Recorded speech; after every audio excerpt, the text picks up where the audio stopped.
नमस्कार बच्चों, मैं जीडी सर स्वागत करता हूं आपका एक बार फिर से अपने चैनल लर्न विथ जीडी पर, जिसमें हम इम्पोर्टेंट प्रश्नों की बात करते हैं और बोर्ड में आने वाले जो इम्पोर्टेंट प्रश्न होते हैं उन पर चर्चा करेंगे। तो जैसा कि आपने पिछला वीडियो देखा होगा जिसमें मैंने एक सीरीज लॉन्च करने की बात कही थी कि जिसमें हम बोर्ड में आने वाले जो इम्पोर्टेंट प्रश्न होंगे उनके बारे में बातचीत करेंगे कि बोर्ड में कौन से क्वेश्चन हमारे हर चैप्टर से इम्पोर्टेंट है, ताकि हम आपका कम पढ़ने से ही पूरा काम हो जाए। तो उसी सीरीज का मैं पहला पार्ट लेकर आया हूं आपके सामने, जिसमें हम पहले चैप्टर केमिकल रिएक्शंस और इक्वेशन, रासायनिक अभिक्रिया और समीकरण की बात करेंगे। जैसा कि आपको पता ही होगा कि आपका जो ये चैप्टर है वो 6 मार्क्स का है और जिसके हम इम्पोर्टेंट क्वेश्चन जो है उसकी बात कर रहे हैं, और ये आपका पहला पार्ट है। इसका दूसरा पार्ट कल आएगा। चलिए, तो हमारा पहला इम्पोर्टेंट प्रश्न है, इस चैप्टर पार्ट्स में डिवाइड किया है, जिसमें पहले पार्ट में हम वस्तुनिष्ठ प्रश्न पढ़ेंगे और दूसरे पार्ट में हम खालिस्तान पढ़ेंगे और तीसरे पार्ट में हम प्रश्नों की बात कर रहे हैं। और जहां पर आपको स्क्रीन पर दिख रहा होगा कि जहां पर आपको जो है ये जीडी स्पेशल लिखा हुआ नजर आए, इसका मतलब समझ लीजिए कि आपका जो इम्पोर्टेंट प्रश्न है ये बहुत ज़्यादा है और ये बोर्ड में आएगा ही आएगा। इस तरह के आपके वीडियो में एंड तक बहुत सारे इंपॉर्टेंट प्रश्न मिलेंगे और वीडियो के बीच में ही मैंने जो है इंपॉर्टेंट डायग्राम्स की भी बात करी है, जो इस चैप्टर के अकॉर्डिंग बोर्ड में छपेंगे ही छपेंगे। तो चलिए, पहला प्रश्न है हमारा, तेलीय पदार्थ जैसे कि चिप्स, नमकीन आदि का कुछ दिनों बाद खराब हो जाना क्या कहलाता है?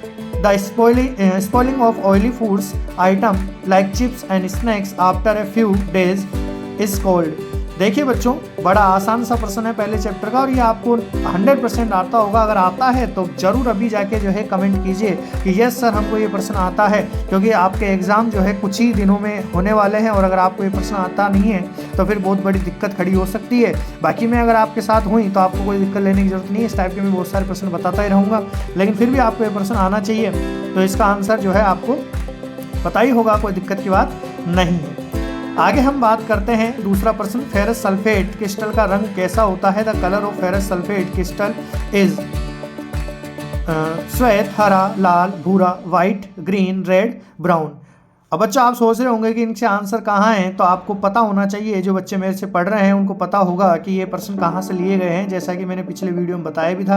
अगर आपने वो वीडियो नहीं देखा है तो आप जाकर दोबारा से उस वीडियो को देख सकते हैं कि ये प्रश्न मैंने कहाँ से छाटे हैं, तो वहाँ से आपको आंसर देखने में मदद मिल जाएगी। और फिर भी अगर आपको आंसर में कोई दिक्कत आती है तो आप मुझे कमेंट कर सकते हैं। तो हमारा अगला प्रश्न है, श्वसन किस प्रकार की अभिक्रिया? Respiration is which type of reaction? A संयोजन, कॉम्बिनेशन, बी ऊष्माक्षेपी एंडोथर्मिक, सी ऊष्माक्षेपी एक्सोथर्मिक, सॉरी बच्चों मैंने ऊष्माशोषी था वो ऊष्माक्षेपी बोल दिया, डी उदासीनीकरण न्यूट्रलाइजेशन। चलिए बढ़ते हैं अगले प्रश्न पर। तो अगला प्रश्न है हमारा, मैग्नीशियम रिबन को जलाने पर उत्पन्न ज्वाला की लो कैसी होती है?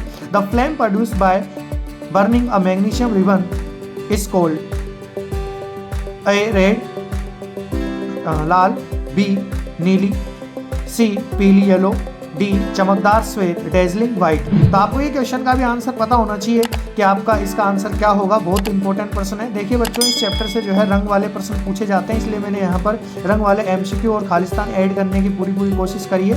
फिर भी कोई छूट जाता है तो मैं दूसरे पार्ट में आपको बता दूंगा। आपका 5th प्रश्न है, श्वेत श्याम फोटोग्राफी में कौन सी अभिक्रिया काम आती है? Which reaction is use in black and white photography? A संयोजन अभिक्रिया कॉम्बिनेशन रिएक्शन, बी वियोजन अभिक्रिया डिकम्पोजिशन रिएक्शन, सी विस्थापन डिस्प्लेसमेंट रिएक्शन, डी ऑक्सीकरण अभिक्रिया ऑक्सीडेशन रिएक्शन।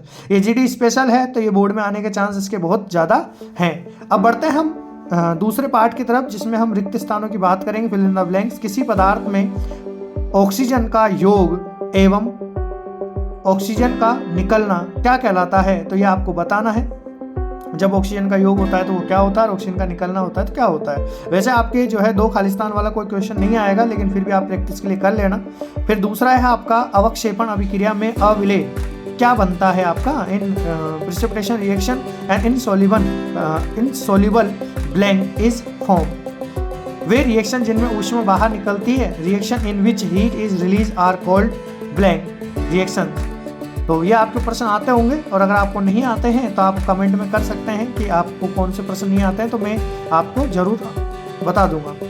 फिर आपका 4th क्वेश्चन है, लेड नाइट्रेट एवं पोटेशियम आयोडाइड के विलयन को मिलाने पर ब्लैंक या खालिस्तान रंग का अवक्षय बनता है। On mixing solutions of lead nitrate and potassium iodide, a blank coloured precipitate is form. Fifth question है आपका, समीकरण संतुलित करने की विधि को हम क्या कहते हैं? The method use to balance chemical equation is called method. जैसा कि बच्चा आपको पता ही होगा, मैंने हाफ ईयरली के लिए आपके लिए सीरीज डाली थी और उसमें से बहुत सारे प्रश्न मिले थे, तो इस सीरीज में से भी आपके जो है बोर्ड में बहुत सारे प्रश्न मिलेंगे, इसका मेरा पूरा वादा है। और आप इस तरह से तैयारी करते रहे, साथ के साथ मैं आपको रोज़ जो है 10 से 15 क्वेश्चन देता रहूँगा और आप रोज़ 10 से 15 क्वेश्चन पढ़ते रहिए। चलिए बढ़ते हैं अगले प्रश्न पर। सफ़ेदी करने के 2-3 दिन बाद खालिस्तान बनने से दीवारों पर चमक आ जाती है। 2 or 3 days after white washing the formation of blank gives a sign to the walls। ये इंपॉर्टेंट प्रश्न है। इस पेज पे जितने भी प्रश्न दिए गए हैं पांचों के, ये 6 के 6 जो भी हैं आपके, ये जीडी स्पेशल है, तो आपके सारे के सारे क्वेश्चन इंपॉर्टेंट है। तो हमारा पहला जो बड़ा क्वेश्चन है वो है, संयोजन अभिक्रिया किसे कहते हैं? कोयले की दहन की रासायनिक अभिक्रिया आपको लिखनी है। What is the combination reaction? Write the chemical reaction for the combustion of coal. आपका अगला प्रश्न है, वियोजन अभिक्रिया किसे कहते हैं? कैल्शियम कार्बोनेट के ऊष्मीय वियोजन की रासायनिक अभिक्रिया लिखनी है। What is the decomposition reaction? Write the chemical reaction for the thermal decomposition of calcium carbonate. बच्चों देखो, क्वेश्चन मैंने बहुत ही आसान वाले छाटे हैं जो आपको आसानी से याद हो जाएंगे। यहाँ पर आपका एक प्रश्न है, क्या होता है जब ये रिएक्शंस होती है, तो मतलब इसको आपको कंप्लीट करना है। व्हाट हैपन्स व्हेन, तो ये रिएक्शन दे रखी है, इनको आपको कंप्लीट करके बताना है कि इनका जो प्रोडक्ट है, उत्पाद है, वो क्या बनेगा। चलिए बढ़ते हैं अगले प्रश्न पर। दोनों ही प्रश्न बहुत इंपॉर्टेंट है, जीडी स्पेशल है। विकृत गंधिता किसे कहते हैं? वसायुक्त खाद्य पदार्थों को विकृत गंधिता से बचाने के लिए क्या किया जाता है? What is rancidity? What is done to prevent fatty foods from becoming rancid? अवक्षेपण अभिक्रिया को उदाहरण सहित समझाइए। Explain precipitation reaction with an example. चलिए बढ़ते हैं अगले प्रश्न पर। तो हमारे अगले प्रश्न है, 6th, रासायनिक अभिक्रिया के होने को किन प्रेक्षणों के आधार पर ज्ञात किया जाता है? समझाइए। देखिए बच्चों, ये चैप्टर का बहुत इंपॉर्टेंट टॉपिक है, लेकिन अभी तक इसमें प्रश्न नहीं आया है, तो मेरा मानना है कि इस बार इसमें प्रश्न आ सकता है। On the basis of which observations can the occurrence of a chemical reaction be determined? Explain. इसमें आपको ये बताना है कि कोई भी जब रासायनिक अभिक्रिया होती है तो उसको किस आधार पर बताया जाता है। लेड नाइट्रेट की वियोजन अभिक्रिया का समीकरण लिखना है। बहुत अच्छा प्रश्न है, पिछले साल इसका जो है डायग्राम आया हुआ है, पूछा हुआ है आपसे, तो पिछले साल डायग्राम पूछा था, इस बार जो है आपके प्रश्न आ सकता है। Write the chemical equation for the decomposition reaction of lead nitrate. चलिए हमारा अगला जो प्रश्न है वो मैंने डिफरेंसेस से छाटा है। अंतर जो इस चैप्टर से इंपॉर्टेंट है वो आपको स्क्रीन पे दिख रहे होंगे, आप इन अंतरों को याद कर लेना, डिफरेंसेस को आप याद कर लेना। और साथ में आपको इसमें जब डिफरेंस याद करो तो कोशिश करना कि कम से कम 3-3, 4-4 डिफरेंस आप जरूर याद करो। और आपको अगर डिफरेंस नहीं बनाने आते हैं तो आप कमेंट कर सकते हैं, मैं आपको बता दूंगा। और हमारा जो लास्ट आपका 9th प्रश्न है, इसमें हम डायग्राम की बात कर रहे हैं, तो मैंने चैप्टर से 2 इंपॉर्टेंट डायग्राम छाटे हैं जो इस साल बोर्ड में आ सकते हैं। हाइड्रोजन गैस बनने का डायग्राम आपको बनाना है। Draw a level diagram for the preparation of hydrogen gas. बच्चों ध्यान रखना, ये एक डायग्राम जो हाइड्रोजन का है वो 2nd चैप्टर में, एक डायग्राम आपका 1st चैप्टर में भी है, तो 1st चैप्टर वाले की बात कर रहा हूँ मैं, हाइड्रोजन गैस का बनना।